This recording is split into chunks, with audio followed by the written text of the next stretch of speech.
Советите на општините ги подготвуваат последните седмици. Мандатите на советниците и на градоначалниците им истекуваат на 15 мај. Експертите велат дека не постои законска можност локалните избори да се распишат. Сите рокови за тоа се пробиени, дури и скратените, па сега мора да се бара начин тие да се одложат. Од Државната изборна комисија објаснуваат дека има решение.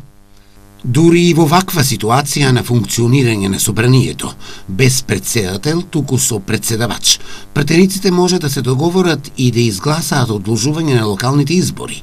Тоа може да се направи со измени на изборниот законник и законот за локална самоуправа.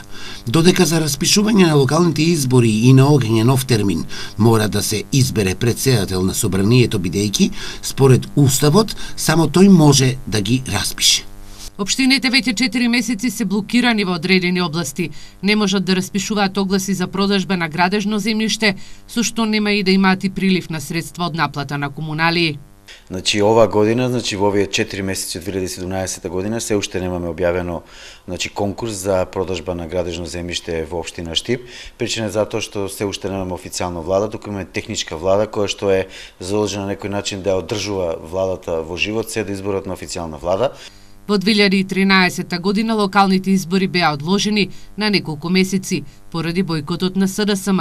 Сега се чека на разрешување на политичката состојба и формирање на нова влада.